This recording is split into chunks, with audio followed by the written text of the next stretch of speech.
आई हमेशा से हमारे साथ रहे, लेकिन आखिरी समय पर आपके भाई के पास चली गई और हम उन्हें आखिरी वक्त में देख भी नहीं पाए। भाई पापा, हमें निकलना चाहिए। 260 किलोमीटर का ड्राइव है और काका भी हमारा इंतज़ार कर रहे हैं वहाँ पे। आज जी का अंतिम संस्कार हमें अंधेरा होने से पहले ही करना। अरे पर अमृता को तो बुला। आई अमृता हमारे साथ नहीं आ रही है। क्यों? वो तो अपने आजी की कितनी लाडली थी, आखिरी समय पर वो भी उन्हें देखती तो अच्छा होता ना। नहीं देख पाऊंगी आई, और चिता पे तो बिल्कुल भी नहीं।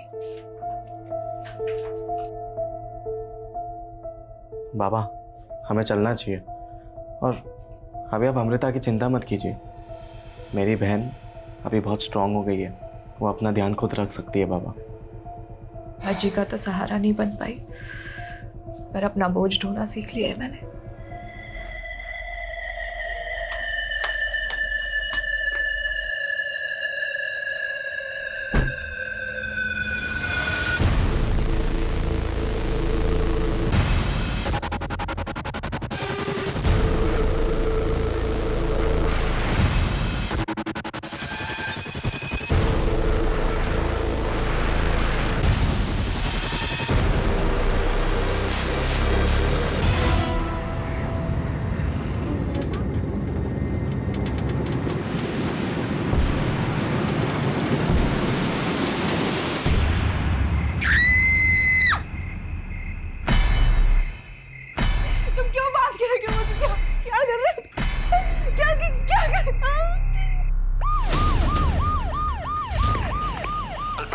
अल्फा टीम, एक इमरजेंसी केस आया है। कहाँ? Mahajan Nagar. Mahajan Nagar. Grandma listen to me. Grandma, unnecessary तुमने पुलिस को बुला लिया। You don't teach me James, I know better what is wrong, what is right.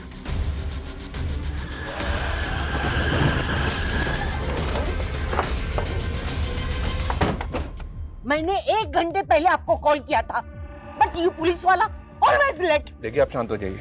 Matter क्या है वो बताइए। Very serious. इस घर से चिकनी चिल्लाने की आवाजें आ रही है, कुछ तो गड़बड़ है। किसका घर है ये? मिस्टर महेश वाइकर। उनकी मम्मी की डेथ हो गई तो वो कल उनके नेटिव प्लेस गए। वो, उनकी वाइफ, उनका बेटा, लेकिन अंदर अकेली उनकी बेटी है और चिकने चिल्लाने की आवाज आ रही है। Something serious.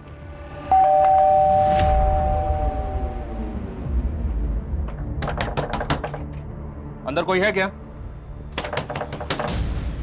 दरवाजा खोलिए, कोई है क्या? ना तो कोई दरवाजा ही खोल रहा है और कोई आवाज भी नहीं आ रही। नहीं, मैंने अंदर से आवाज सुनी है। कोई तो अंदर चीखते चिल्लाते था, शोर था। मैंने सुना है, मैंने सुना है।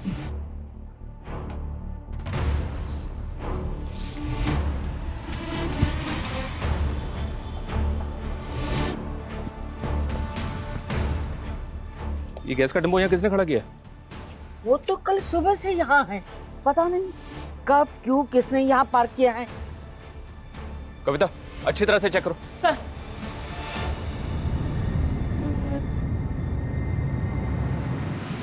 सर गाड़ी में कुछ भी सस्पिशियस नहीं है। लेकिन कविता, सवाल ये है कि ये सारी गाड़ियां रात को गैस डिपो में खड़ी होती हैं, पर ये यहाँ कल से खड़ी है। उस घर से आवाजें आ रही हैं, कोई दरवाजा भी नहीं खोल रहा है।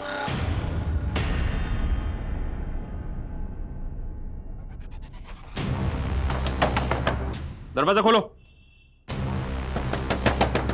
दरवाजा खोलिए। मैं कहता हूं दरवाजा खोलिए। कौन है? हम पुलिस हैं। देखिए, आप दरवाजा खोल दीजिए वरना हम। ये क्या तरीका है? आपके नेबर्स ने बताया कि इस घर से शोर आ रहा था, आवाजें आ रही थी, और आपने इतना टाइम क्यों लिया दरवाजा खोलने के लिए? वो मैं टीवी देख रही थी लाउड वॉल्यूम पे, उसी का शोर होगा। और उसके बाद मैं सोने चली गई तो मुझे पता नहीं चला कि आप नॉक कर रहे थे। ये गैस की बदबू कैसी आ रही है? और ये गैस सिलेंडर का टेम्पो आपके घर के सामने खड़ा है, वो भी कल सुबह से। देखिए, मुझे नींद आ रही है, आप लोग प्लीज यहाँ से जाइए। एक मिनट मेरी बात सुनिए, दरवाजा खोलिए।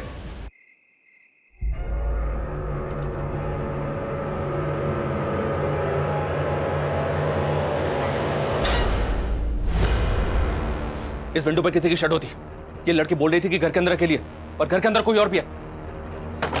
दरवाजा खोलिए, खोलिए दरवाजा। कर रहे हो? हमें चेक करना है इस घर को। आपसे रिक्वेस्ट करते हैं, दरवाजा खोलिए प्लीज, वरना हम दरवाजा तोड़ देंगे। अगर तुम 1 मिनट में यहाँ से नहीं निकले तो पूरी कॉलोनी तबाह हो जाएगी।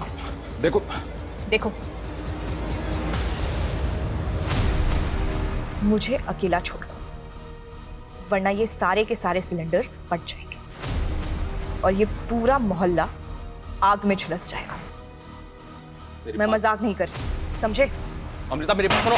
अमृता, सर क्या कह रही है ये? क्या इसने सच में ब्लास्ट के लिए सिलेंडर लगा रखे हैं? ये मैटर मुझे बहुत सीरियस लग रहा है।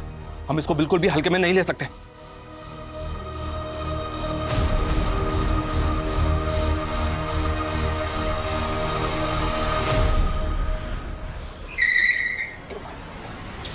आइए सर, आइए। ये देखिए सर, ये घर है। इस लड़की ने जो वीडियो देखा सर, वो सही हो सकता है, क्योंकि गैस टेम्पो पूरी तरह से खाली है।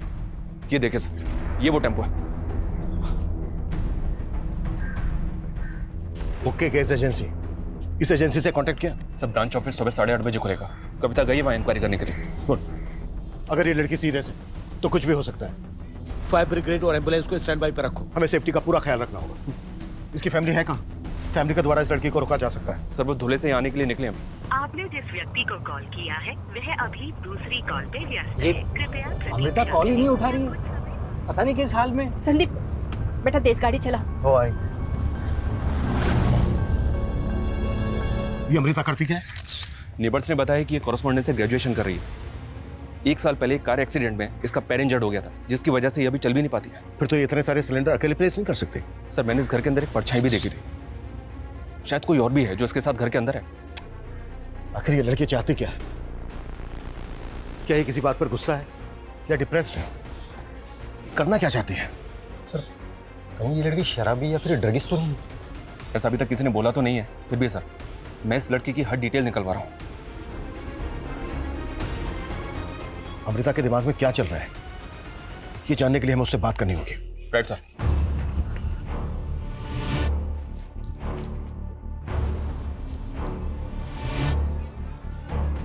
अमृता, मैं इंस्पेक्टर अभिमन्यु जिंदल बोल रहा हूं। देखो, हम तुम्हें कोई भी किसी भी तरह का नुकसान नहीं पहुंचाना चाहते। हम तुमसे सिर्फ बात करना चाहते हैं। तुमने जो वीडियो हमें दिखाया, क्या वो कोई प्रैंक था? आखिर तुम चाहती क्या हो? अगर तुम्हारी कोई डिमांड है तो बताओ, हम तुम्हारी डिमांड पूरी करने की पूरी कोशिश करेंगे। मैं तुम्हें एक नंबर दे रहा हूं, वो नंबर नोट करो। ये नंबर मेरा है, 444246।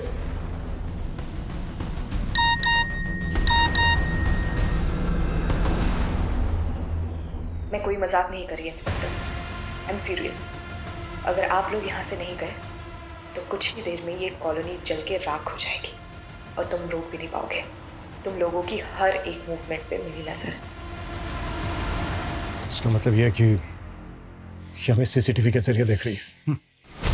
इसकी धमकी सुन के ऐसा लग रहा है सर जैसे इसने सब कुछ पहले से प्लान करके रखा था। इसको हम लाइटली नहीं ले सकते। सर सबसे पहले हमें ये सीसीटीवी कैमरा निकालना चाहिए। नहीं, ये खतरनाक हो सकता है। हो सकता है घर के अंदर और भी लोग हों, और ये भी पॉसिबल है कि उनके पास हथियार हो। और जो गैस सिलेंडर्स हैं घर के अंदर, वो रिमोटली ट्रिगर्ड हो सकते हैं। शर्मा, इलेक्ट्रिसिटी बोर्ड को इन्फॉर्म करो कि उनका एक कर्मचारी हमें यहाँ पर चाहिए। कभी भी इलेक्ट्रिसिटी ऑफ करनी पड़ सकती है। और हाँ, मैंने एम्बुलेंस और फायर ब्रिगेड के लिए बोला था, क्या हुआ उसको? गली के नुक्कड़ तक पहुंच गए सर। सबसे पहले हमें घर के अंदर घुसने का तरीका ढूंढना होगा। घर का एक बैक डोर भी है सर, वहाँ टॉयलेट और बाथरूम के विंडोज भी हैं। सीसीटीवी है वहाँ पर? नहीं सर, लेकिन जरूरत पड़ने पे दरवाजा तोड़ के अंदर जा सकते हैं। फिलहाल हमें ये पता करना होगा कि उस लड़की के अलावा घर के अंदर और कौन कौन है। सर सामने वाले घर में भी सीसीटीवी है, वहाँ की कल की फुटेज मंगाइए। उसको देख के शायद इस घर के आसपास की कल की मूवमेंट का पता चले। जितनी जल्दी हो सकता है वो फुटेज चेक करो। एक्स्ट्रा फोर्स के लिए भी बोलो। मीडिया को इस बात की भनक तक नहीं लगनी चाहिए। Okay sir.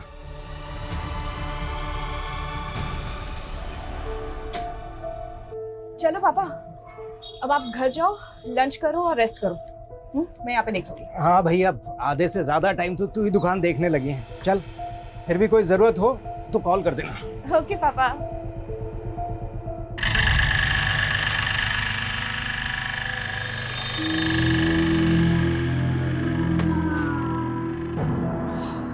हाय अमृता। हाय। जब भी मैं शॉप में आती हूँ तो यहाँ आ जाता है, फॉलो कर रहा है मुझे। अमृता कम ऑन, कितने दिनों तक नाराज रहोगी?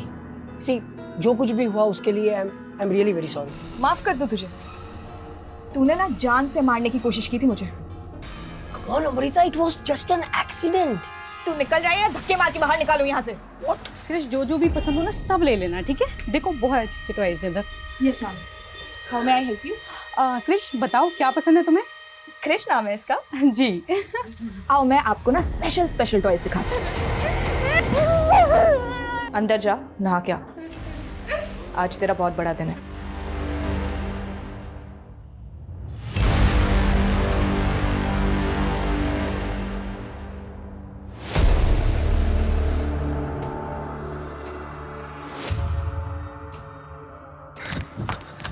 नमस्ते मैम। ये मैम, हमारे यहाँ 4 डिलीवरी टेम्पो है और जिसका फोटो आपने दिखाया वो गणेश दीक्षित लेकर गया था डिलीवरी के लिए। कहाँ है ये गणेश दीक्षित? वही तो मालूम नहीं चल रहा मैम। वो यहाँ से 20 सिलेंडर लेकर गया था डिलीवरी के लिए।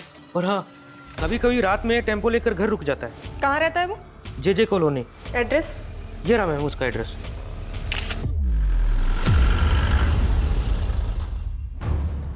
ये टेम्पो सुबह 9:30 बजे ही आया था सर।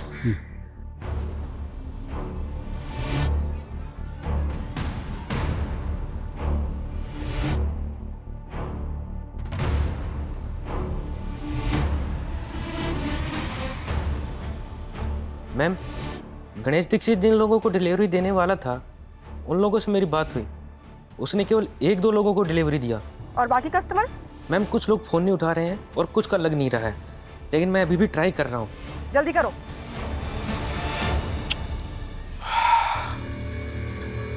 ये आदमी एक एक करके 15 सिलेंडर अंदर लेकर गया और उसके बाद बाहर नहीं आया।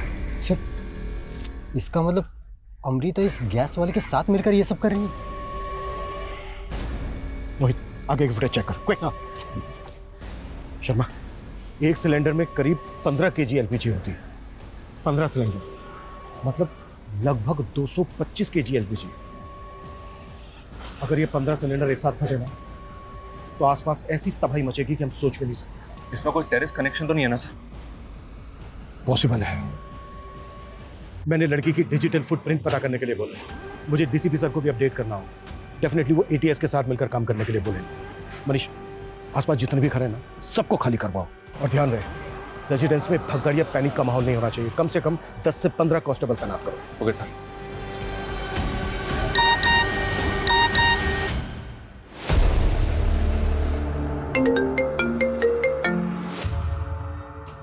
सर, ये गणेश दीक्षित है। ये वही डिलीवरी मैन है जो कल 15 से ज्यादा सिलेंडर्स लेके निकला था। सर, ये कल से गायब है। इसके घर पे भी ताला लगा है और इसका फोन भी ऑफ आ रहा है। आई एम श्योर यही अमृता के साथ अंदर है। ये 15 सिलेंडर अंदर लेकर गया था और उसके बाद ये बाहर नहीं आया।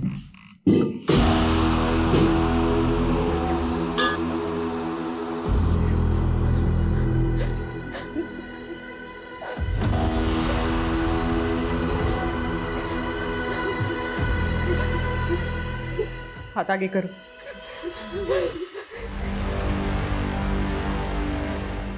गणेश दीक्षित, हमें तेरे बारे में सब कुछ पता चल गया है। तू ये ना अंदर अमृता के साथ। अब कान खोल के सुन, ये धमाका करके मासूम लोगों की जिंदगी तबाह करने के बारे में सोचना भी मत। देखो, अगर तुम लोग हमसे कुछ चाहते हो, तुम्हारी कुछ डिमांड है तो बात करो हमसे। हम तुम्हारी डिमांड पूरी करने की पूरी कोशिश करेंगे। सर एक मिनट। सर, मैंने आगे की सीसीटीवी फुटेज चेक की। सर, गैस वाले के बाद और भी लोग अंदर गए थे। व्हाट? सर, ये देखिए, कल दोपहर को करीब 3 बजे ये लेडी आई, 4:15 बजे और एक लेडी और उसके साथ एक बच्चा आया। शाम को 7 बजे ये 2 लड़कियां आई और रात को 8:30 बजे और एक लड़का आया। सर, लेकिन इसके बाद ना कोई अंदर गया और ना इनमें से कोई बाहर आया। लेकिन सुबह सबसे पहले 9 बजे गैस वाला गणेश आया, उसके बाद बाकी के सब लोग आए। आखिर कौन है ये सब? देख के तो यही लग रहा है कि ये सब अपनी मर्जी से आए। बहुत जल्दी हमारे सारे स्ट्रगल्स खत्म हो जाएंगे, फिर हम रात को साथ में मिलके दिवाली मनाएंगे। समझ में नहीं आ रहा सर, ये कोई टेररिस्ट गैंग है या फिर कोई कल्ट या फिर कोई मास सुसाइड पैक्ट? अगर ये सुसाइड होता तो अमृता वो वीडियो भेजकर हमें धमकी नहीं देती। शायद अमृता ने गणेश की मदद से इन सबको हॉस्टेज बनाया है, लेकिन वो डिमांड नहीं कर रही है कोई।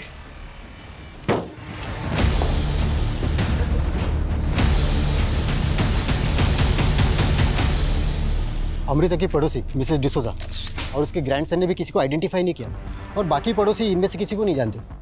इन सब की फोटो सर्कुलेट करो। सबसे पहले हमें इनकी पहचान पता करनी होगी, तभी हमें पता चल पाएगा कि ये लोग कौन है और किस मकसद से हैं और अंदर इनके साथ क्या हो रहा है। सर, अमृता की फैमिली को फोन पे इन सब की फोटोज भेज दिए, शायद वो लोग इनमें से किसी को जानते हो। ये इनमें से किसी को जानते हो क्या? नहीं जानता हूँ बाबा। बेटा तू जल्दी गाड़ी चला, मेरा दिल घबरा रहा है। ठीक है मिस्टर वायकर, आप जल्दी पहुंचे। सर, अमृता की फैमिली ने इनमें से किसी को भी आइडेंटिफाई नहीं किया। 3 बजे एक लेडी आई, फिर 4 बजे एक लेडी एक बच्चा, 7 बजे 2 लड़कियां आई, 8:30 बजे एक लड़का आया। नियरेस्ट जो भी मोबाइल टावर है उसका टाइम डेटा निकालो। कल 3, 4, 7 और 8:30 बजे जितने भी फोन एक्टिव थे सबकी लिस्टिंग करो। Okay sir.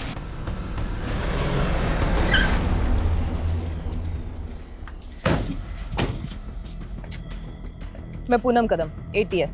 डीसीपी सर ने बताया था कि आप हमें ज्वाइन करने वाली हैं। डीसीपी सर ने मुझे सब कुछ ब्रीफ किया और वो वीडियो भी मैंने देखा। गैस सिलेंडर के पास देखने को तो पटाखे की लड़ी है, लेकिन हो सकता है कि वो पटाखे इंटेंसिव एक्सप्लोजिव से बने हों। तो इसमें टेरर कनेक्शन हो सकता है। हम इस गणेश दीक्षित और अमृता का बैकग्राउंड स्कैन कर रहे हैं, लेकिन उनके सोशल मीडिया एक्टिविटी पे हमें कुछ भी सस्पिशियस नहीं दिखा। ये दोनों सोशल मीडिया पे एक दूसरे से कनेक्टेड भी नहीं है। इनफैक्ट इनके CDR के मुताबिक आज तक इन दोनों ने एक दूसरे को कॉल तक नहीं की। और यहाँ पर ये सब ये दोनों कर रहे हैं। इनके अलावा 6 लोग और भी हैं, ये देखिए, और इनमें एक बच्चा भी है। इन्हें देखकर ऐसा लगता नहीं है कि ये टेररिस्ट होंगे। कई बार ये स्लीपर सेल नॉर्मल सिविलियन जैसे ही दिखते हैं, लेकिन हम इनमें से किसी को भी लाइटली नहीं ले सकते। मैं इन 6 लोगों की इंफॉर्मेशन इंटेलिजेंस से शेयर कर देती हूँ। ऐसे अकड़ में रहोगी ना तो बेटा भी जाएगा और जान भी।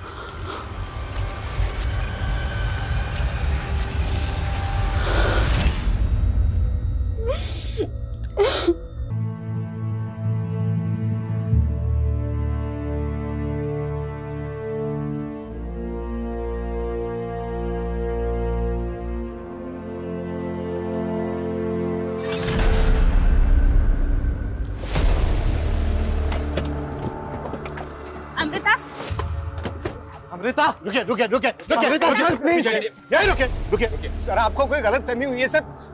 अमृता सर कुछ गलत नहीं कर सकती सर। आपकी बेटी अमृता ने पूरे घर में 15 सिलेंडर प्लेस किए हैं। वीडियो बनाकर भेजा है हमें उनका, और खुद धमकी दी हमें कि वो 15 सिलेंडर एक साथ ब्लास्ट कर देगी।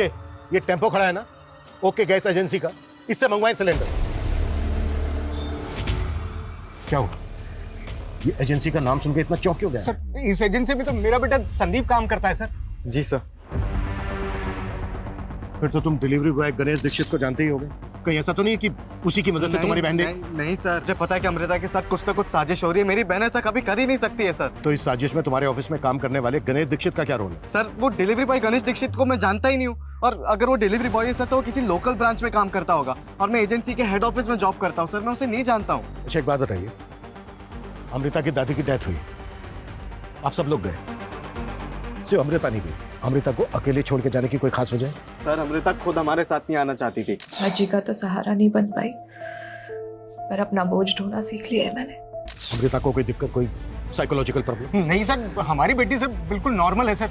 हाँ, जब उसका पैर खराब हुआ था तो जरूर थोड़ा डिप्रेशन में गई थी। कब हुआ था ये? सर, करीबन कुछ 1 साल पहले।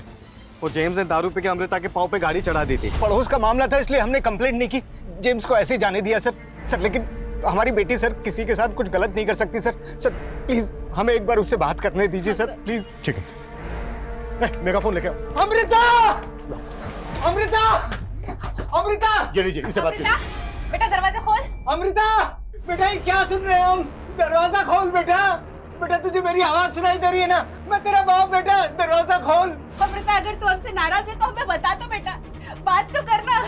कल ही तेरी आजी की डेथ हुई और तू ये सब कर रही है। बोलना बेटा, तुझे तेरी आजी की कसम है। अमृता, मैं भी आजी के पास जा रही हूँ। अमृता, हम सब आजी के पास जा रहे हैं। अमृता,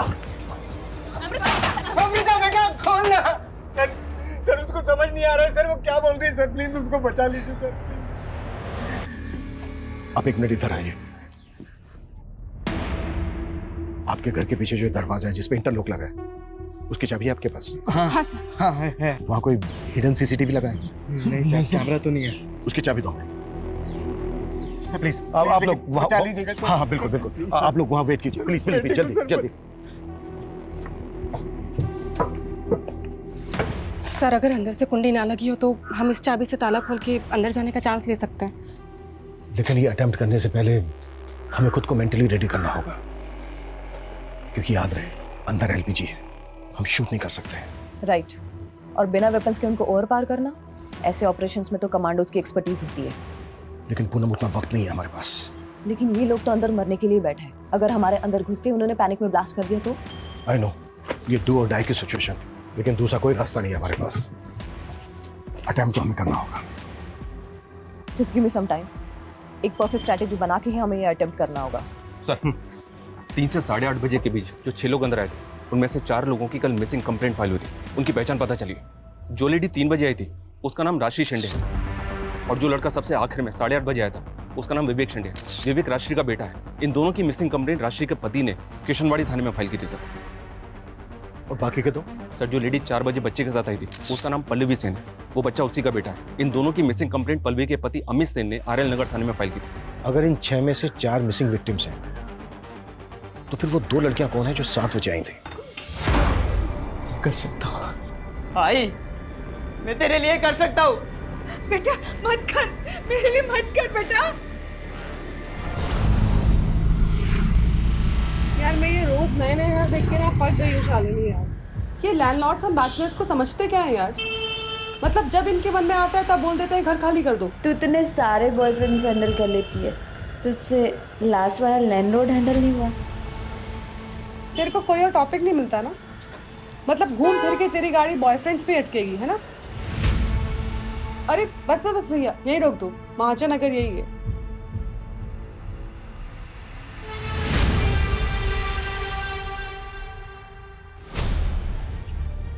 हम अंदर जाने के लिए रेडी हैं। गुड। अब हमें सर, जिनकी मिसिंग कंप्लेंट के बारे में मालूम चला, उनके रिश्तेदार हैं। सर मेरी वाइफ राजश्री एक रिटायर्ड स्कूल टीचर है। वो आजकल होम ट्यूशन देती थी और उसी के लिए वो कल घर से बाहर निकली। तो आपकी वाइफ यहाँ पर होम ट्यूशन के लिए आई थी? सर मुझे नहीं पता वो कहाँ जाने वाली थी, लेकिन 2 दिन पहले मैंने उसे फोन पर किसी के साथ बातें करते हुए सुना। देखिए फीस मैं नेगोशिएट नहीं कर सकती हूँ। If you are interested let me know. ठीक है, एड्रेस भेज दीजिए, मैं आपसे मिलने आ जाती हूँ कल। आपकी वाइफ यहाँ पर होम ट्यूशन के लिए आई, पर आपका बेटा विवेक वो क्यों आया था यहाँ? सर विवेक ने मुझे बताया कि उसको उसके आई का फोन आया था और वो कह रही थी कि मुझे पिकअप करने के लिए आ जाए। मैंने भी उससे पूछा नहीं कि कहाँ बुला रही है। देखिए आपकी वाइफ और आपके बेटे के अलावा यहाँ पर और लोग भी हैं। ये देखिए, आप इनमें से किसी को या वाइकर फैमिली को जानते हैं? मैं इनमें से किसी को नहीं जानता हूँ, लेकिन अमृता के बारे में मैंने अपने वाइफ से सुना है। उसकी शायद एक गिफ्ट शॉप है आरएल नगर मार्केट में। मेरी वाइफ क्रिश के लिए वहीं से अब टॉयज खरीदती है। क्रिश बताओ क्या पसंद है तुम्हें? क्रिश नाम है इसका। अमृता के फादर भी उसी शॉप पे बैठते हैं। उन्होंने तो नहीं पहचाना तुम्हारे बेटे को या पल्लवी को? सर दिन में 5-6 घंटे अमृता ही संभालती है सर शॉप को। वो तब आते होंगे सर, मैं नहीं जानता पल्लवी और उसके बेटे को।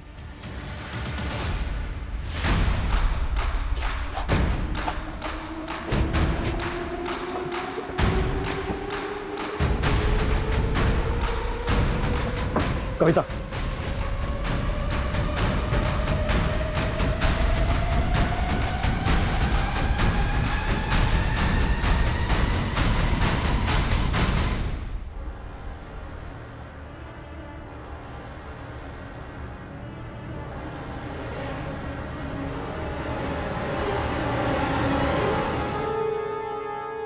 Ganesh Dixit. Please please please please please please गोली मत मारो, गोली मत, प्लीज प्लीज प्लीज प्लीज। तुम लोगों ने अंदर घुस के अच्छा नहीं किया। अगर तुम्हें कुछ चाहिए, तुम्हारी कोई डिमांड है तो बताओ, हम पूरी करेंगे। निकलो यहाँ से, वरना मैं गोली चला। 1 सेकंड में एलपीजी ब्लास्ट होंगे और पूरी की पूरी लंका जल जाएगी। No no please please shoot मत करना, हम लोग वापस जा रहे हैं। ओके वापस चलो। और हाँ, जाते जाते गणेश दीक्षित की लाश को भी लेके जाना। मोहित सर, बॉडी उठाओ। Move move move.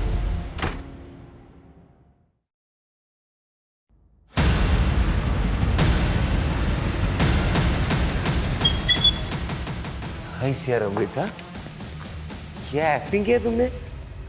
पुलिस वालों को पता ही नहीं चला ये टॉय गन है।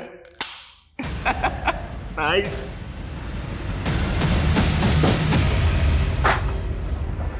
अब तक हम ये मानकर चल रहे थे कि अमृता इस गणेश दीक्षित के साथ मिलकर यह सब कुछ कर रही है। मतलब उसने गणेश का इस्तेमाल सिलेंडर मंगवाने के लिए किया और फिर उसे मार दिया। लेकिन सोचने वाली बात यह है कि वो आदमी कौन है जिस पर अमृता ने गन तानी थी। सर सीसीटीवी फुटेज के हिसाब से वो फ्रंट डोर से एंटर नहीं हुआ था, तो क्या अमृता ने उसको बैक डोर से लिया होगा और उसके बाद उसको भी बंदी बना लिया? लेकिन ताजुब इस बात का है मनीष कि अमृता ठीक से चल भी नहीं सकती, तो अमृता ने उस आदमी को कंट्रोल कैसे किया होगा? कहीं ये दोनों मिलकर हमारी आंखों में धूल तो नहीं झोंक रहे हैं? मैडम मेरी बेटी से एक बार बात तो कर लेने। मैडम एक बार बात कर लेने दो। मैडम बात कर लेने दो, एक बार बात करके मैं सब सेटल कर लूंगा। अमृता, उस वक्त हम इसलिए वापस आ गए थे क्योंकि हम किसी की जान का खतरा नहीं लेना चाहते थे। आखिरी चांस दे रहा हूं मैं तुम्हें, अगर तुम्हारी कोई डिमांड है तो बताओ हमें, हम पूरी करेंगे। अमृता! अमृता! अमृता! सर डाले लो, सर मेरे बेटे, सर मेरे बेटे।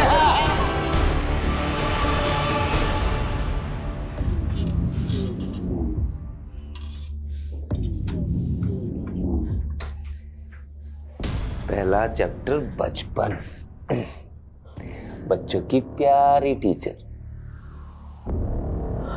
Continue continue continue. सोने की चिड़िया, लोहे का पिंजरा।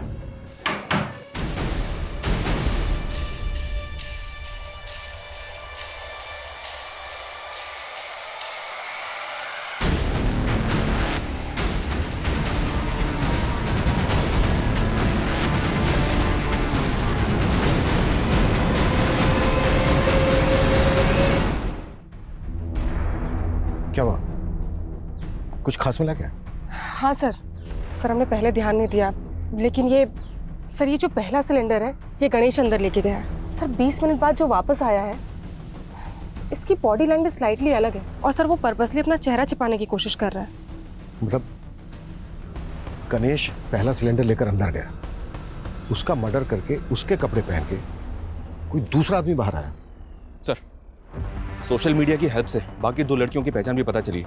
जिस लड़की का मर्डर हुआ वो जिग्मा टूरिज्म कंपनी में सेल्स एग्जीक्यूटिव थी और दूसरी लड़की का नाम सोनिया अवस्थी है, ये भी उसी कंपनी में जॉब करती थी। सर एक रिटायर्ड स्कूल टीचर और उसका बेटा और एक हाउसवाइफ और उसका बच्चा, लेकिन इन सबकी प्रोफाइल एक दूसरे से अलग है। सर हमें इन सब के बीच कोई ऐसा कॉमन लिंक ढूंढना होगा जिसकी वजह से ये सारे के सारे एक साथ एक ही जगह पे इकट्ठा हुए।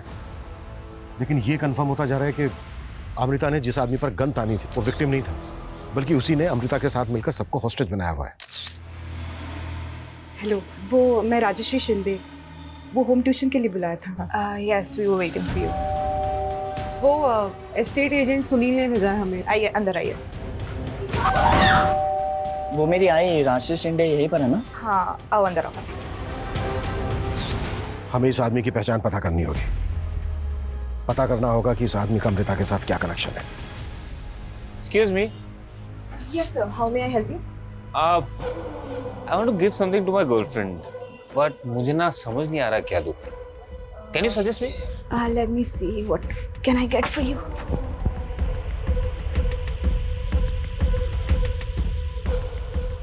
ये देखिए, ये आपको कैसा लगा? Nice. सर हमने यहाँ की और गलियों की फुटेज चेक की, उसमें एक ऐसी फुटेज मिली जिसमें सोनिया और शालिनी जेम्स के साथ बात करती हुई दिख रही हैं। ये देखिए सर। सर मैं उन लड़कियों को नहीं जानता सर, वो बस मुझसे अमृता के घर का एड्रेस पूछ रहे थे। ये क्या नाम था? Amrita, Amrita Waikar. Amrita, yes, straight left hand side, second bungalow. तो ये बात तूने हमसे पहले क्यों नहीं बताई? क्या छिपा रहा है? सर मैं कुछ नहीं छिपा रहा सर, मैं उन लड़कियों को सच में नहीं जानता। हाँ नहीं, ठीक है, ओके ओके ओके। सर, इन लोगों में एक कॉमन लिंक मिला है। यानी से एक दिन पहले सोनिया अवस्थी को जिस नंबर से कॉल आया था, उसी नंबर से राष्ट्रीय को भी कॉल आया था, और उसी नंबर पे पल्लवी ने कॉल किया था। किसका नंबर है? शारदा पाटिल का। ये देखिए सर, ये शारदा पाटिल है। मुझे ऐसा लग रहा है कि सारे कांड की मास्टरमाइंड ये शारदा पाटिल है। ये क्या ये मास्टरमाइंड हो सकती है?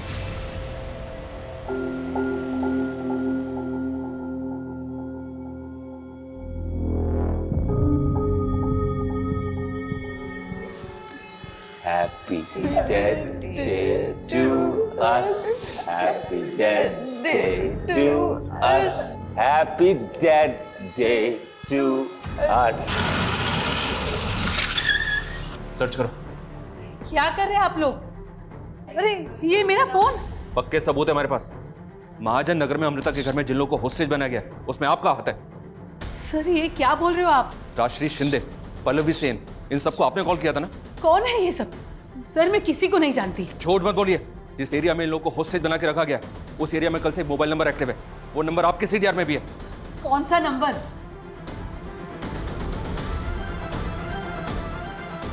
ये नंबर। ये नंबर तो मेरे बेटे दीपक का है। क्या? हाँ मनीष। सर ये दीपक पाटिल शारदा पाटिल का बेटा है, और सर ये दीपक भी ओके गैस एजेंसी में काम करता है। अमृता के भाई संदीप का सीनियर है। 15 साल पहले आपके ट्यूशन में मेरा वो बर्थडे, मैं और पल्लवी, याद है? पल्लवी, तुम्हें मालूम है आज मेरा बर्थडे है? नहीं, anyways happy birthday. Thank you. Pallavi, मुझे तुझसे कुछ कहना है। हाँ बोलो ना। आई लव यू। क्या? क्या हुआ? तुम दोनों बातें क्यों कर रहे हो? मैम देखो ना, ये मुझे आई लव यू बोल रहा है। पहला प्यार तो पूरा नहीं हुआ, उम्र के साथ घाव भरता गया। लेकिन सोनिया, तुमने जो मुझे वो खूबसूरत भरी रात दी थी, हम वापस फिर से कब मिल रहे? लेकिन उसके बाद तुमने मुझे वो मायूसी वाला दिन भी दिया है। Wow, this is beautiful. Sonia, will you marry me? What? मुझसे शादी करोगी? हम एक वीक पहले ही मिले हैं, ठीक से एक दूसरे को जानते भी नहीं है। लेकिन उस रात को तो हम दोनों ने। तो मतलब रात तुम्हारे साथ गुजार ली तो शादी कर लूंगी तुमसे? हाँ, तुम साइको वाइको हो क्या? फिर एक और दिल तोड़ दिया ना तुमने? अरे रोज का। क्या? दीपक सर अंदर है? क्यों? तुझे नहीं पता तेरी बहन के साथ अंदर क्या कर रहा है वो? तेरे तो बॉस है ना? दीपक सर मेरे बॉस हैं, लेकिन मुझे नहीं पता कि दीपक सर यहाँ अंदर क्या कर रहे हैं। वो तो अमृता को जानते भी नहीं है सर। तू कहना क्या चाहता है? इससे पहले वो अमृता से कभी नहीं मिला? सर सिर्फ एक बार वो मुझे ड्रॉप करने आए थे घर पे, तभी बस। सर मुझे इस बात का बिल्कुल भी अंदाजा नहीं था कि दीपक सर घर के अंदर है। और सर अमृता ऐसा कुछ भी नहीं कर सकती। सर आप प्लीज मेरी बहन की जान बचा लीजिए। सर दीपक काफी समय से डिप्रेस था। लास्ट दिवाली को उसकी मंगेतर ने रिश्ता भी तोड़ दिया था। दीपक की मंगेतर? हाँ। कौन? शिल्पी। शिल्पी की किस्मत अच्छी थी, वो आउट ऑफ टाउन चली गई, नहीं तो मेरी और पल्लवी की वेडिंग की विटनेस होती हूँ। इंस्पेक्टर,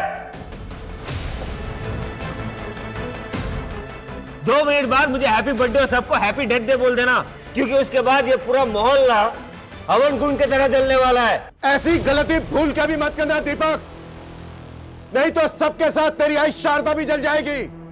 दीपक, दीपक, आई दीपक, दीपक काय चाललंय तुझं? बाहेर ये तू। एक मिनट, आई ने कुछ नहीं किया। आई के फोन से मैंने सोनिया और शालिनी को फोन किया था। आई को जाने दे। देखिए मैंने अपना एड्रेस मैसेज कर दिया है, आप प्लीज 3 बजे आ जाइए। जी थैंक यू। आपको जैसे रेंट पे घर चाहिए था ना, वैसे ही महाजन नगर में एक घर है। आप मुझे बस एड्रेस टेक्स्ट कर दीजिए। हाँ, मैंने आई के फोन से फोन करके पल्लवी को उसके बेटे के ट्रीटमेंट का झांसा देके यहाँ पे बुलाया था। आई ने कुछ नहीं किया। इंस्पेक्टर, इसको जाने दे। मैं कहीं नहीं जाऊंगी। तुझे तुझे इन सबको मारना है ना, एक काम कर, तू मुझे भी मार दे। दीपक! ठीक है, जैसी तू चाहती है। दीपक! उस लड़की ने ना मेरा प्रपोजल ठुकरा दिया, तो ये आप ही रख लो। सॉरी सर, बट यहाँ रिटर्न पॉलिसी नहीं है। मैंने कब कहा कि मैं रिटर्न करने आया हूँ? तो ये आपके लिए है। मुझे ना तुम बहुत पसंद हो। वो तो क्या हुआ, मैं तुम्हें एक्सेप्ट कर लूंगा। Will you marry me? Marry you? अपनी एज देखी है अंकल, और मैं ना नहीं हूँ। मेरा एक्सीडेंट हुआ था, वरना मैं अपने पैरों पे खड़ी हो सकती हूँ। अब प्लीज यहाँ से जाइए, वरना मैं अभी पुलिस को बुला दूंगी। ये क्या है? तेरे लिए गैस बुक की है, वही आया होगा। जा दरवाजा खोल, और अगर चालाकी की ना, मार डालूंगा।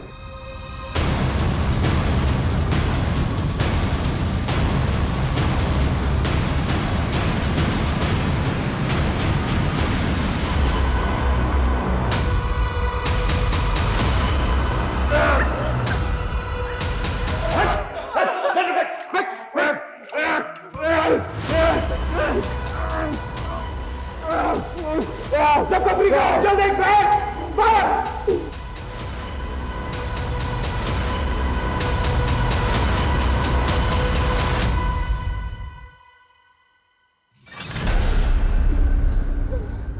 तो अमृता के हाथ में टॉय गन थे।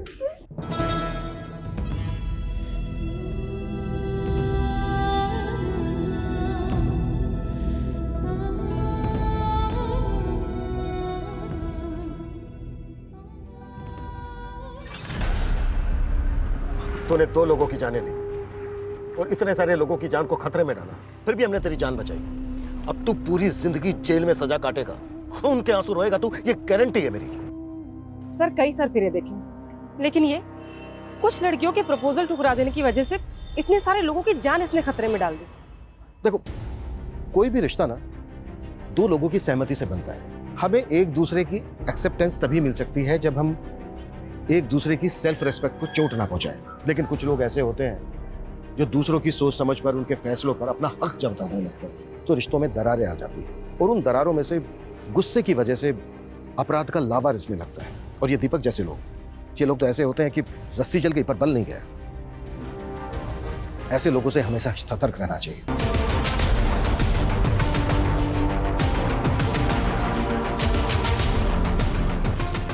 तीसरी बार तुमने अपना रिकॉर्ड तोड़ा है, वेल डन। थोड़ा और एफर्ट डालोगे ना तो बेटर हो जाएगा। और वैसे भी ना नेशनल के लिए बेस्ट है, लेकिन एशियन गेम में मेडल लाने के लिए ना थोड़ा अच्छे से करना पड़ेगा। सही कह रही हो तुम। आप डाइट फॉलो कर रहे हो ना, जो हमने आपको बताया था? तुम्हें पता है ना हम कितने इंटेलिजेंट हैं। अच्छा, वो कैसे? वो ऐसे कि हमने अपने न्यूट्रिशन से प्यार कर लिया। अब सारी जिंदगी फिटनेस की टेंशन खत्म। अच्छा, लेकिन हम सीरियस हैं। हम चाहते हैं कि आप अपना स्टेमिना बढ़ाओ एशियन गेम के। सर वो ईद की छुट्टी ली थी इसलिए हम। अच्छा, छुट्टी ली थी? डीएसपी साहब ने ऑर्डर पर बुलाया तुमको? पुलिस ट्रेनिंग ग्राउंड पर ये सब करोगे? एक मिनट, डीएसपी साहब ने ये वीडियो कैसे देख ली? क्या सारा दिन इंटरनेट पे वो सर्फिंग करते रहते हैं? क्या कहना चाह रहे हैं? देखिए सर, हम सब अच्छे से जानते हैं, अगर आपकी कोई हमारे से प्रॉब्लम है तो खुल के बताइए। ऐसे खेल मत खेलिए, दोस्ती और दुश्मनी सब खुल के करते हैं हम। और ये मत भूलो कि हम तुम्हारे सीनियर हैं। बस इतना कह रहे हैं कि दोबारा ऐसा नहीं होना चाहिए, समझे? जा सकते हो। जी, लेकिन एक बात याद रखिएगा, आप हमें चाहे कितने भी नापसंद करते हो, ऐसे छोटे मोटे बहाने करके आप हमें सस्पेंड नहीं करा पाएंगे। कुछ बड़ा ढूंढ के आइएगा।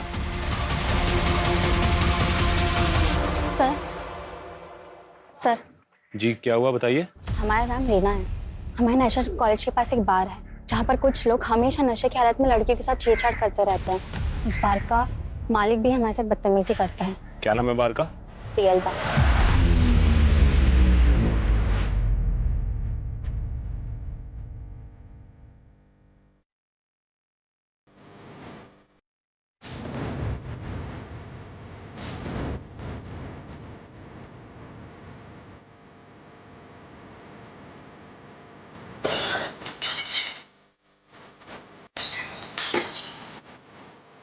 दिमाग खराब है क्या तेरा? हाँ, इस बोतल का दाम क्या तेरा बाप भरेगा? मेरे बाप की छोड़, अपने बाप दादा को याद कर ले। वर्दी की आखड़ दिखा रहा है। तू जानता नहीं है हमको। कुछ दिन अंदर रहेगा ना तो अच्छे से जान पहचान हो जाएगी। यहाँ बार खोलकर गुंडागर्दी करता है, लड़कियां छेड़ता है, चल बाहर।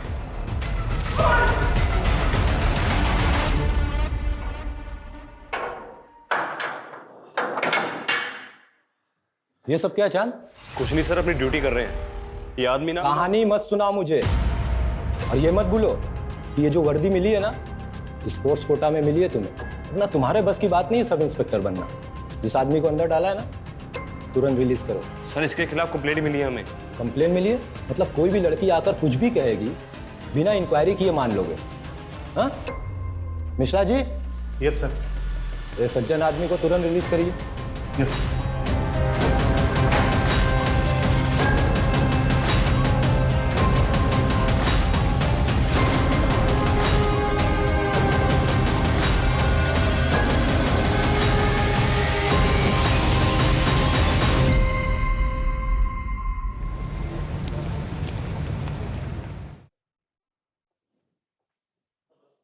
चलिए निकलिए मेरे घर से। आपकी हिम्मत कैसे हुई यहाँ आने की? हाँ निकलिए।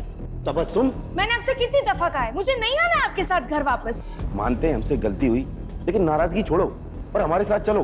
कब तक ये मायके में पड़ी रहोगी? मतलब वो यहाँ पड़ी नहीं है, तबस्सुम का भी घर है ये।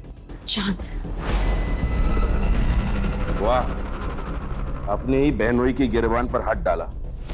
शर्म, हया, तहजीब सब भूल गए।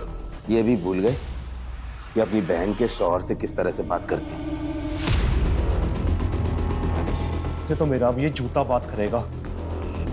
ये अगर तू नवाब के खानदान का है तो हम भी कोई सड़क छोड़कर नहीं आए। हमारे अब्बू अमीमानंद के कालीन के सबसे बड़े व्यापारी हैं। रही बात तबस्सुम की, तो आज नहीं तो कल हम इसे लेकर जाएंगे।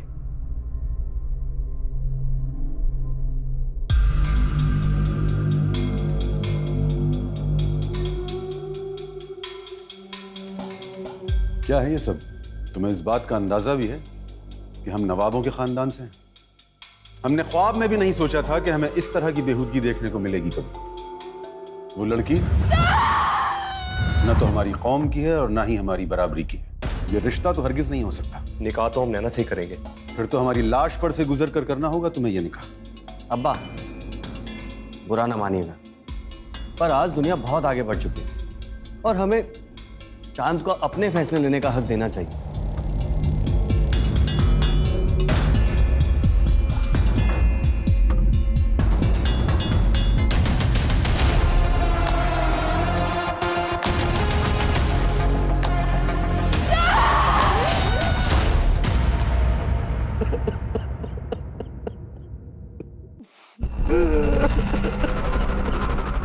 अरे जैसा भी था हमारा साला था, हम सबको छोड़कर चला गया।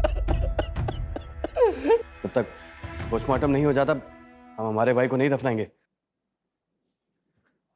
बस हमें पुलिस में खबर करनी चाहिए। चांद जवान था, सेहतमंद था, स्पोर्ट्समैन था। उसको कैसे हार्ट अटैक हो सकता है? मुझे यकीन नहीं हो रहा। क्या चाहते हो तुम? अपने बेटे को दफनाने से पहले हम उसके जिस्म के टुकड़े टुकड़े कर दें। डॉक्टर ने डेथ सर्टिफिकेट दे दिया है, अब किसी पोस्टमार्टम की कोई जरूरत नहीं। चलो जनाजे की तैयारी शुरू करो।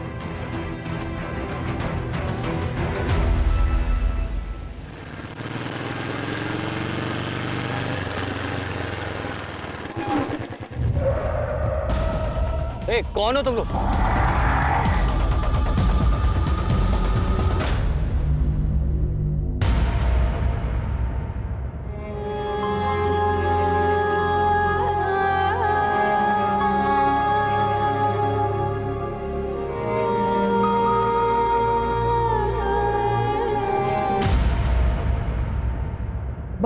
चांद को ऐसे कैसे हार्ट अटैक आ सकता है? चांद जवान था, सेहतमंद था, स्पोर्ट्समैन था। चांद को हार्ट अटैक हो ही नहीं सकता। मैं यकीन नहीं कर पा रहा हूँ। अब्बा। हाँ बेटा। अब्बा आप दिल के मरीज हैं।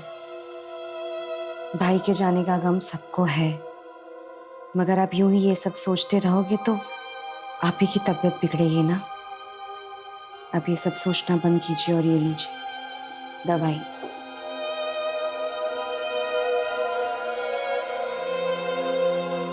आपको आपकी तबीयत का ख्याल रखना है।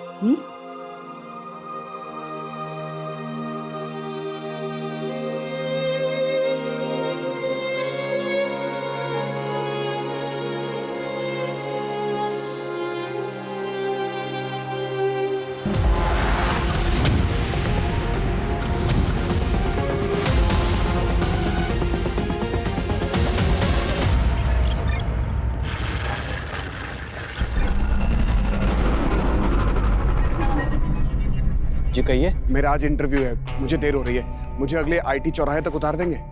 आइए बैठिए।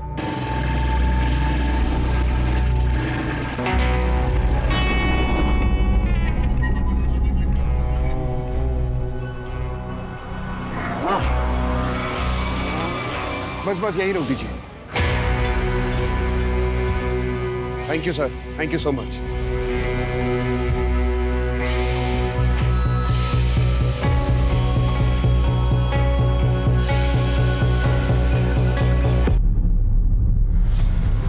जल्दी आओ, यहाँ कोई गिर पड़ा है। भाई साहब क्या हुआ आपको? उस आदमी ने कुछ चुभाया। कौन आदमी? क्या हो गया इसको? ये बोल रहा है किसी ने कुछ चुभोया है इसे। ऐसे ही मुंह देखता रहेगा, इसको अस्पताल भी लेके चले। डॉक्टर डॉक्टर डॉक्टर, देखो ना इसे क्या हो गया।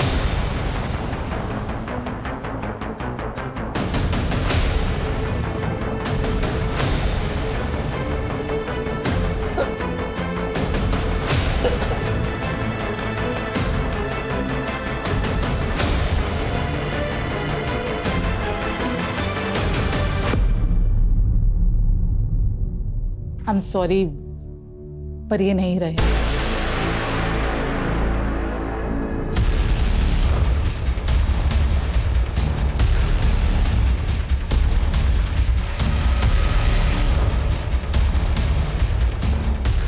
इनको किसने बुलाया? मैंने बुलाया सर, मुझे केस हार्ट अटैक का नहीं लगता है। Hello doctor. Hello inspector. Doctor Divya ने हमें फोन पे बताया था कि इनके कंधे पे कोई पिन चुभोने का मार्क है। जी, यहां पर। ये कौन ले गया इनको? हमारे खेत के पास बेहोश था तो हम ले आए। सर ये इनका वॉलेट है।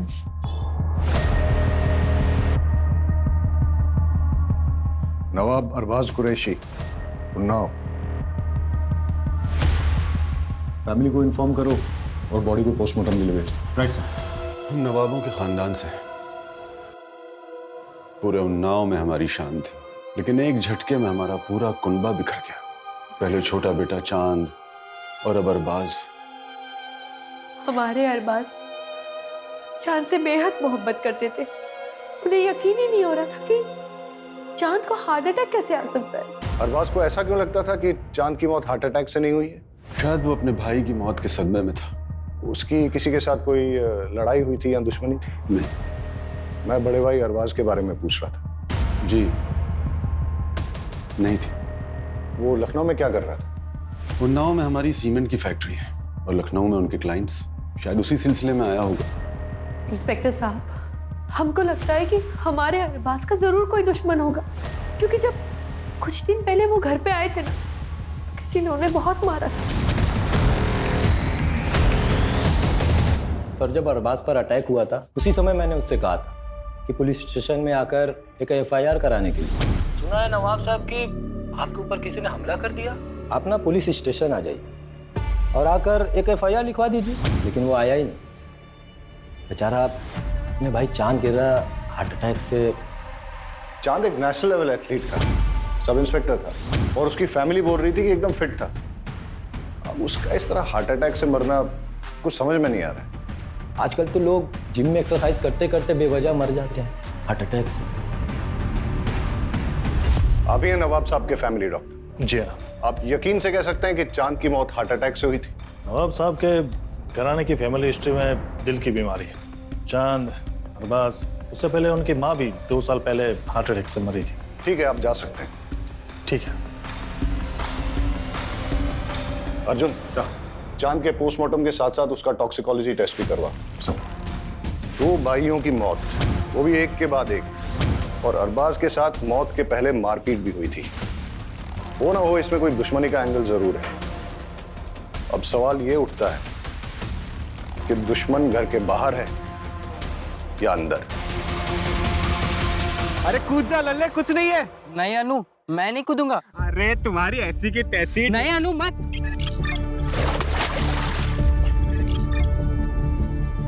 अरे नौटंकी बाज।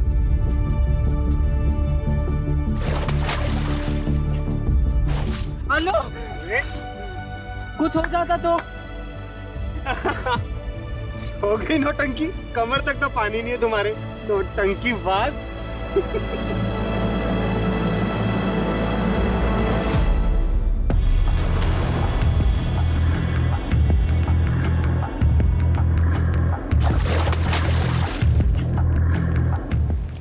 बहुत प्यार करते थे वो हमसे, लेकिन गुस्से वाले भी थे।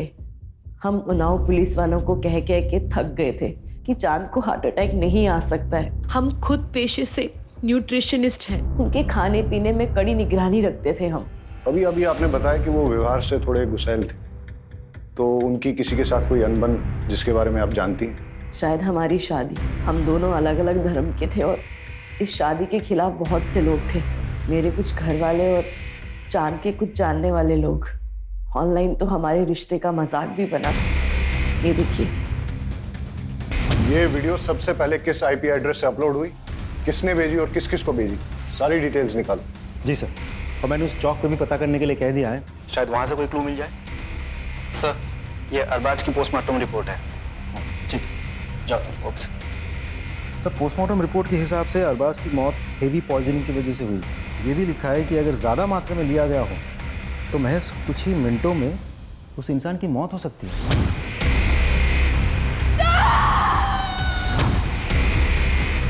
पता करो ये जहर कहाँ से प्रोक्योर किया जा सकता है। और हाँ, अगर अरबाज की मौत जहर देने से हुई है तो हो सकता है कि चांद को भी ऐसे ही मारा गया। अर्जुन, चांद हमारे डिपार्टमेंट का ऑफिसर था, उसके कातिलों को छोड़ेंगे नहीं।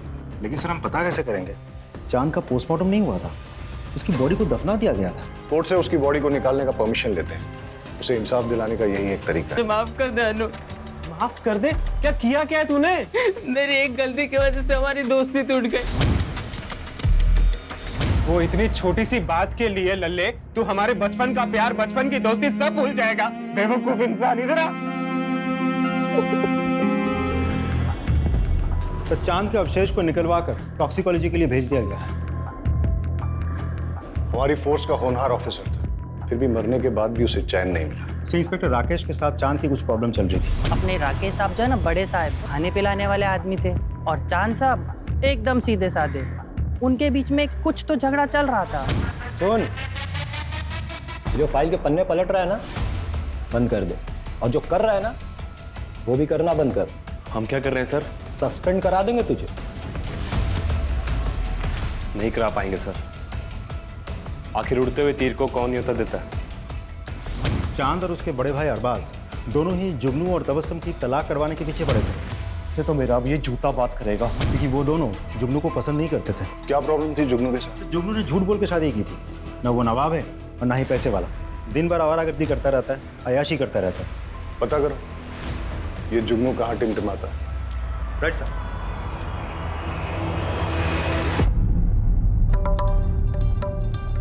निम्मो भाई, आज ऐसा मुजरा करना कि घर जाने के बाद भी तुम्हारा खुमार ना उतरे।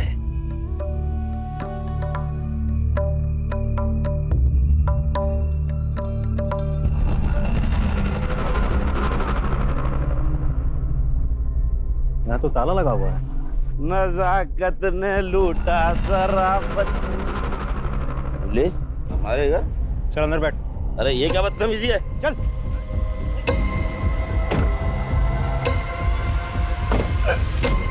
जनाब, हमने कुछ नहीं किया है, बस हमें हमारी बेगम हमारे घर में चाहिए। हम उनसे बहुत मोहब्बत करते हैं। दोनों भाई तेरे खिलाफ थे। चांद जो कि पुलिस ऑफिसर था, पहले तूने उसको मार दिया और साथ ही साथ नवाब साहब की प्रॉपर्टी का एक हकदार कम कर दिया। और फिर मौका मिलने पर उसके बड़े भाई अरबाज को भी रास्ते से हटा दिया तूने।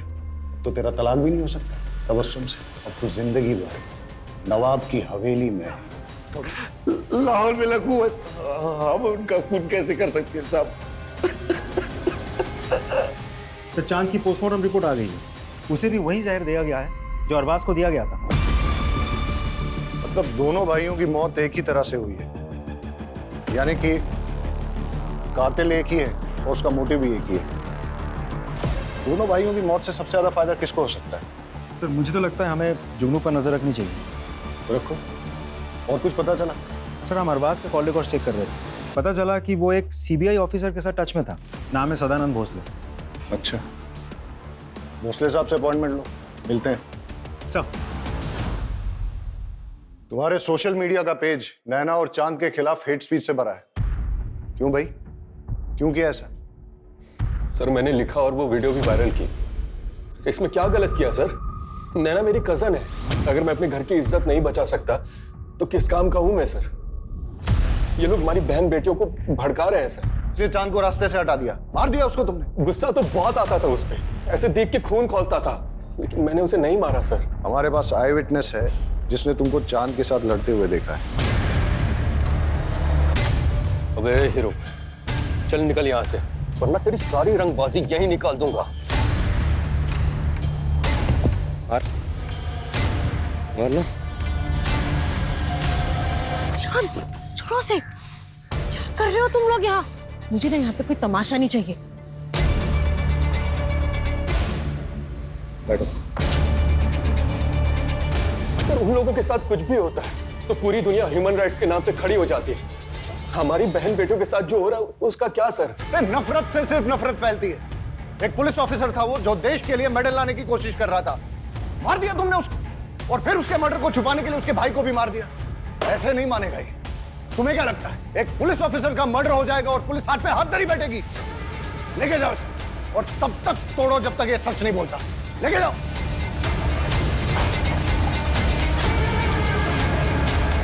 सर खबरों से पता चला है कि अरबाज की मौत से पहले उसके साथ जो मारपीट हुई थी वो बबलू के आदमियों ने की थी। उठा के लाओ बबलू को। साहब हमने अरबाज सबको मारा था साहब, लेकिन उसने हमें पैसे दिए थे साहब मारने के।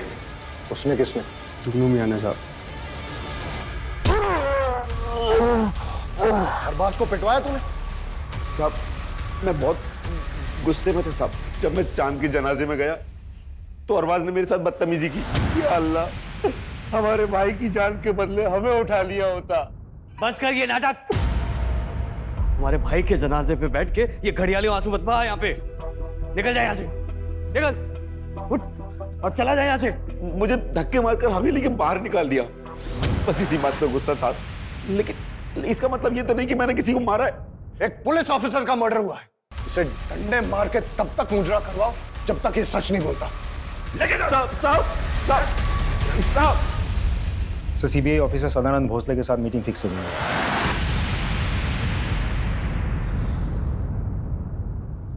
अरबाज ने मुझसे बात की थी। वो चाहता था कि उसके भाई के मर्डर की इन्वेस्टिगेशन सीबीआई करे, लेकिन सीबीआई ऐसे किसी केस को कैसे ले सकती है? मैंने उसे लोकल पुलिस स्टेशन में जाकर एफआईआर दर्ज कराने की बात की थी। सब इंस्पेक्टर चांद का मर्डर केस काफी पर्सनल है सर हमारे लिए। एक पुलिस ऑफिसर को मारा गया और उसके बाद उसके बड़े भाई का भी मर्डर किया गया, और अभी भी हमारे हाथ में कोई ठोस कड़ी नहीं लग पाई। Anyways, thank you.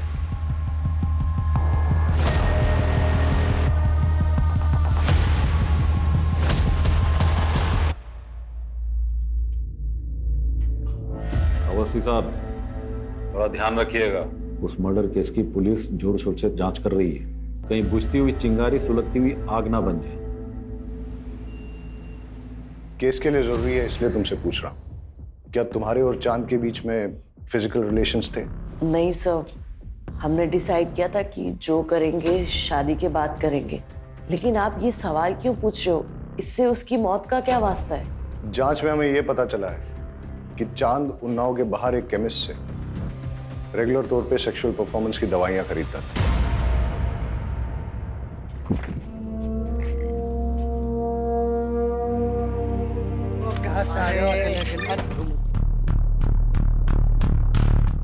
इंस्पेक्टर साहब, आप लोग यहाँ? आपकी हवेली की तलाशी लेनी। सर्च वारंट है हमारे पास। अर्जुन सर्च करो।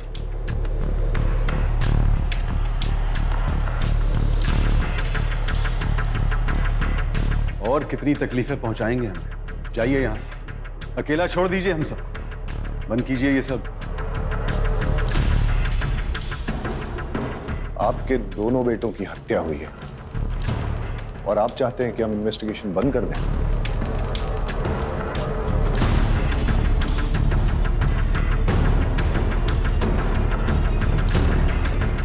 सर, चांद के कमरे से ये मोबाइल और ये फाइल मिली।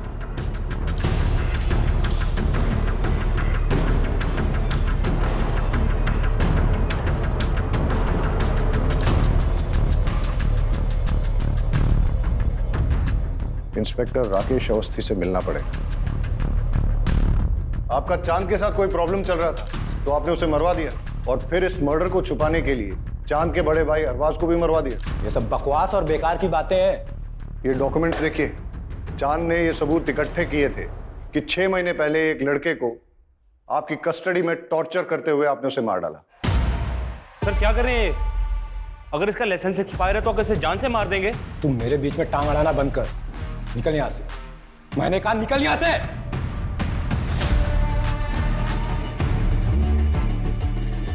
हम ना छोड़ेंगे नहीं तुम्हें। एक मासूम की जान ले ली तुमने। हमारा असली चेहरा ना सबके सामने लेकर आएंगे, ये हमारा तुमसे वादा है। हम आपसे बहुत इज्जत से पेश आ रहे हैं, तो ये मत भूलिएगा कि हम आपके बराबर के ऑफिसर हैं। सीमा लांगी या लांगने की कोशिश की तो बात डीएसपी तक जाएगी।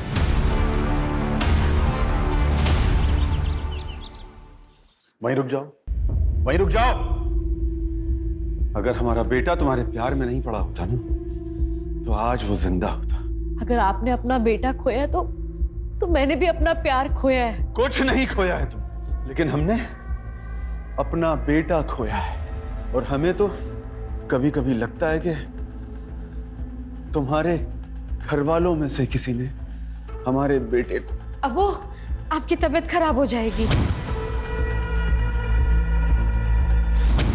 आपको जो लगता है लगता रहे, बाहर के लोगों को भी ना बहुत कुछ लगता है। आपने तो चांद का पोस्टमार्टम भी नहीं होने दिया ना। बदतमीज, निकल जाओ यहाँ से। अबू संभालो, अबू संभालो अपने आप को। अबू अबू आज के बाद कभी भी मेरी बेटी के आसपास भी दिखाई दिया ना तो जान से मरवा दूंगा। रिद्धि से प्यार करते हैं हम, आपको जो करना है वो करिए। ये ऑडियो फाइल अमर की iCloud स्टोरेज से मिला है और साथ ही उसकी और आपकी बेटी रिद्धि की बहुत सारी फोटोज भी मिली। और क्या मिला? और एक वीडियो भी मिला है जिसमें अमर ने डर जताया कि आप उसका खून करवा सकते हैं। सब बकवास है, झूठ है। ये रही उसकी असली पोस्टमार्टम रिपोर्ट जो आप लोगों ने बदल दी थी। इस रिपोर्ट में यह साफ साफ लिखा है कि उसकी मौत 11 हड्डियां टूटने और इंटरनल ब्लीडिंग से हुई है। और जब ये सबूत चांद ने इकट्ठे किए तो आप लोगों ने उसको मरवा डाला। और जब अरबाज चांद के मर्डर की सीबीआई इंक्वायरी चाहता तो उसको भी खत्म करवा दिया आपने। फिलहाल इतने सबूत काफी हैं आप लोगों को अंदर करने के लिए, और बाकी आपका जुर्म तो हम कोर्ट में साबित करेंगे। चांद और अरबाज का खून हमने नहीं किया है। आपको यकीन नहीं है तो आप उनके वालिद नवाब साहब से पूछिए कि उन्होंने चांद का पोस्टमार्टम क्यों नहीं होने दिया।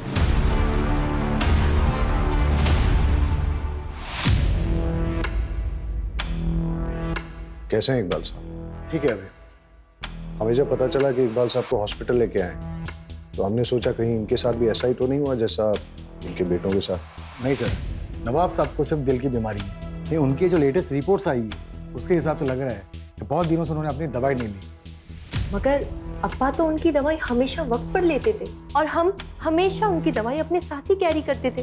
वक्त पे वक्त अगर जरूरत पड़ गई तो आप हमें 2 मिनट दीजिए, हम लेकर आते हैं।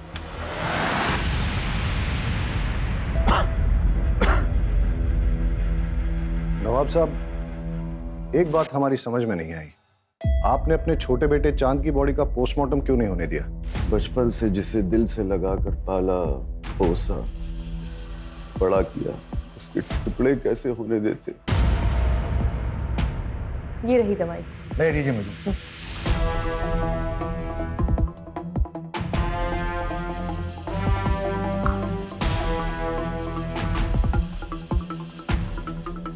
सर ये तो शुगर है, चीनी है ये।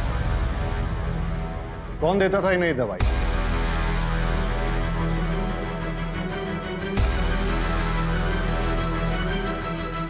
तुमने अपने अब्बा को मारने की कोशिश की, क्यों किया तुमने ऐसा? प्यार करते थे हम किसी और से, मगर हमारे अब्बू ने हमारा निकाह उस जुगनू से करवा दिया।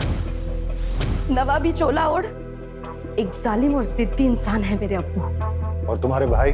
उन्होंने भी नहीं रोका इंस्पेक्टर साहब मेरे अब्बू को। चांद भैया ने खुद के निकाह के वक्त तो किसी की भी नहीं सुनी, मगर मेरे निकाह के वक्त उनके मुंह में दही जम गया था। नफरत हो गई थी हमें उन सब से। अच्छा हुआ दोनों मर गए, काश मेरे अब्बू भी मर जाते। मर गए या तुमने मरवा दिया? नहीं इंस्पेक्टर साहब, चाहने में और करने में फर्क होता है। हमें नफरत जरूर थी मगर हमने नहीं मारा उन्हें, सच्ची।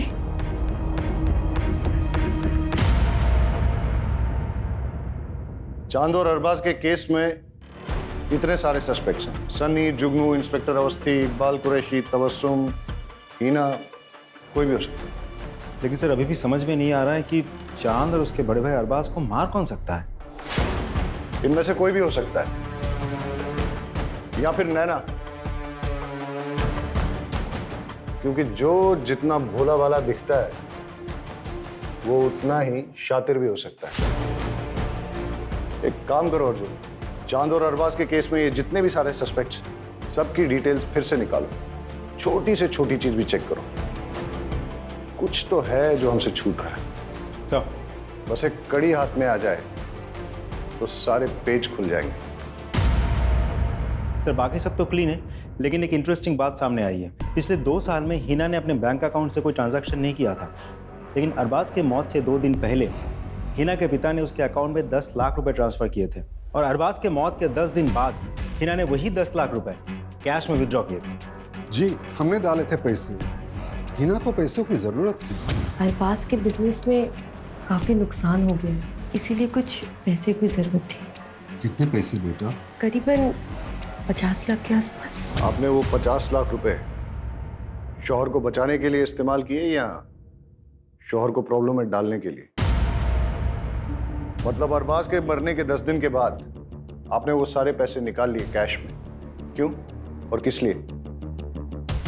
घर में जरूरत थी इसलिए। हमने नवाब साहब से भी बात की और तबस्सुम से भी।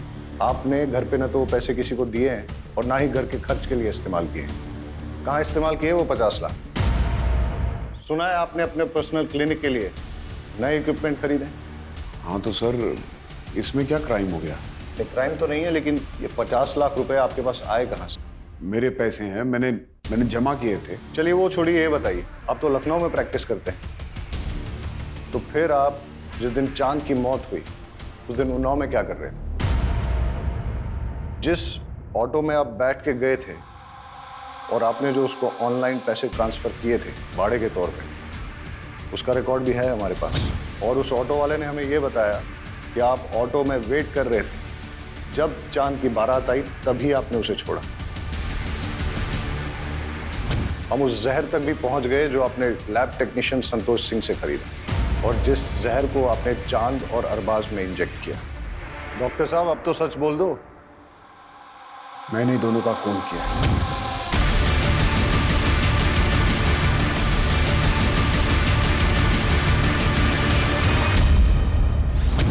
सच आपको हम बताते, जब हमारी शादी अरबाज से हुई तो हम बेहद खुश थे, मगर हमारी खुशी तो सिर्फ चंद पलों की थी। शादी के बाद हमको एहसास हुआ कि अरबाज हमसे प्यार नहीं करते। हमारे शादी को 2 साल हो गया था, मगर उन्होंने कभी हमें हाथ तक नहीं लगाया। हमें उन पर शक होने लगा। एक दिन फिर अरबाज बाहर जा रहे थे, तब हमने फैसला किया कि आज इनका पीछा करेंगे।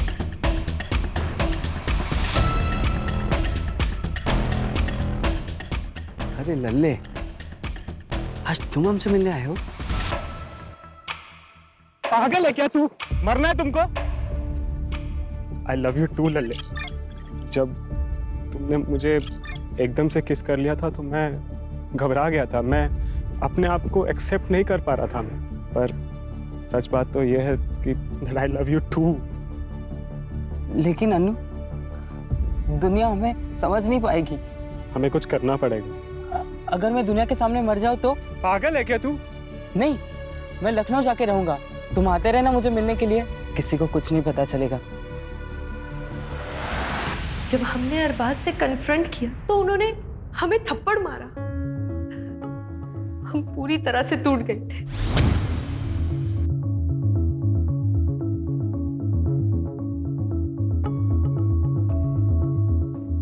क्या हुआ भाभी? आप रो क्यों रही हैं? तुम्हारे भाई हमसे नहीं बल्कि एक मर्द से मोहब्बत करते हैं। अरे हमको समझ में नहीं आ कि हम करें तो क्या करें। अभी आप रोइए मत। हम बेहद खुश थे। भले ही हम दोनों के बीच में एक छोटा सा रिश्ता बना हो, मगर हमने चांद से मोहब्बत की थी और उसने फिर शादी करने का फैसला ले लिया। ये तुम क्या कह रहे हो चांद? हम तुमसे प्यार करते, तुम ये नहीं कर सकते। हमें छोड़ के तुम किसी और से शादी नहीं कर सकते। हम आपसे प्यार नहीं करते, वो बस एक हमारी गलती थी। हम नैना से प्यार करते हैं और भैया को हम और दगा नहीं दे सकते। ये आपका नसीब है।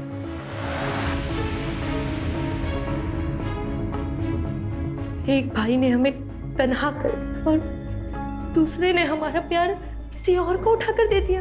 ये देखकर हमारी को इतनी ठेस पहुंची कि हमारा दिल पत्थर का बन गया साहब। जब एक इंसान का दिल पत्थर का बन जाता है ना, तो इससे कोई फर्क नहीं पड़ता। हमें रत्ती भर भी अफसोस नहीं हुआ ये फैसला लेते हुए कि अब हम इन दोनों को मार देंगे। ऊपर वाला आपको दोनों जहां की खुशियां अता फरमाए।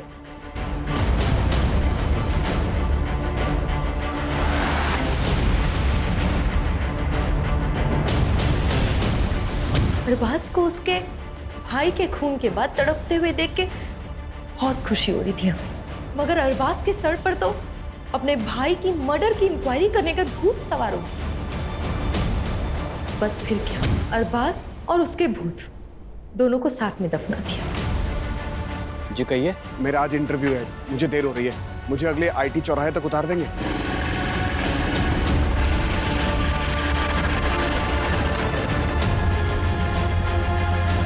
हाँ, बस यही रोक दीजिए। Thank you sir, thank you so much. मैं उस दिन जानबूझकर हॉस्पिटल देर से पहुंचा। अगर हॉस्पिटल में मेरी आरएमओ डॉक्टर दिव्या ने अरबाज के कंधे पर निडल का घाव और वो खून की बूंद नहीं देखी होती तो अरबाज की मौत भी हार्ट अटैक ही साबित होती। मासूमों का बहाया हुआ खून कभी भी खामोश नहीं रहता। एक एक खून की बूंद गवाही देती है। अब जिंदगी भर जेल की चारदीवारी के बीच बैठकर सोचना किसका गुनाह बढ़ा।